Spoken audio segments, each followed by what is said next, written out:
भाई लो तो लो हो जा लगे तैयार काहे कि भोजपुरी के हिट मशीन खेसारी लाल यादव के सारे गामा हम भोजपुरी से एक बहुत ही ब्लास्ट मस्त खतरनाक महा खतरनाक गाना रिलीज होके जा रहल बा। जौना गाना के टाइटल बा रोटी गरम। अरे मिलो रोटी गरम गाना कब तक लगता कवना चैनल से आता कौ तरीके के गाना रिलीज कर जाता और गाना में काम के कइले बा पूरा फुल जानकारी मिली तो के ई वाला वीडियो में तो ई वाला वीडियो के शुरू से लेकर लास्ट तक देख लेंगे। बाकी तो हमारे चैनल के सब्सक्राइब नहीं करेंगे के लिए तभी सब्सक्राइब करके हमसे जुड़ जाएंगे। तो भाई लोग तो सबसे पहले बता दी कि हाँ रोटी गरम। अरे मिलो ई रोटी गरम गाना लिखले के बाद तो गाना के लिखले बड़न अभिषेक यादव। अरे मिलो ई वाला गाना के लिखले बड़न अभिषेक यादव। बाकी तो लोग के ई वाला गाना म्यूजिक सुने के मिली अजय सिंह के। अरे मिलो म्यूजिक डायरेक्टर बड़न अजय सिंह। बाकी भाई लोग गाना बताओ जाता कि बहुत ही खतरनाक होके अलबा। अरे मिलो सारे गामा हम भोजपुरी चैनल के द्वारा बताओ जाता कि हाँ गाना बहुत ही ब्लास्ट मस्त जबरदस्त होके अलबा।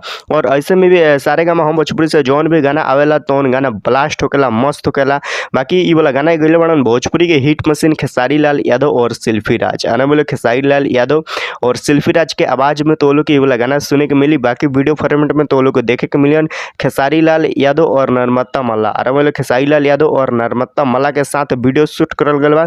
और बोलो ई नर्मदा मल्ला के साथ खेसारी लाल यादव के कितना दिन हो गल वीडियो अइला सॉन्ग अइला तो फाइनली गाना रिलीज होके जा रहल बा नर्मदा मल्ला के साथ। बाकी गाना बहुत ही खतरनाक बा मस्त बा बेस्ट बा। और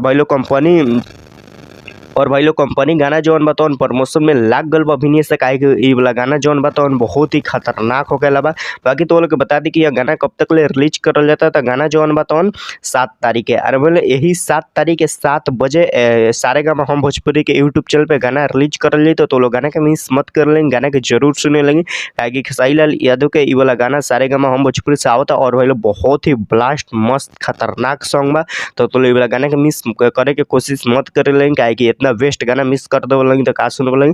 तो अभी जानेंगे सारे गामा हम भोजपुरी के यूट्यूब चैनल के सब्सक्राइब कर लेंगे काहे कि वाला गाना आवे वाला सारे गामा हम भोजपुरी पर 7 तारीख के 7 बजे। अरे बोले 7 तारीख के 7 बजे गाना रिलीज होके अलावा तो लोग वाला गाना का मिस मत कर लेंगे। गाना के जरूर सुनिए लेकिन बाकी गाना गिले बड़न भोजपुरी के हिट मशीन खेसारी लाल यादव और शिल्पी राज और वीडियो फॉर्मेट में नर्मदा मल्ला खेसारी लाल यादव देखे के मिलियन। बाकी तो लोग वाला वीडियो कैसा लगल अच्छा लगल हो तो लाइक कर लेंगे चैनल के सब्सक्राइब कर लेंगे वीडियो के शेयर कर लेंगे।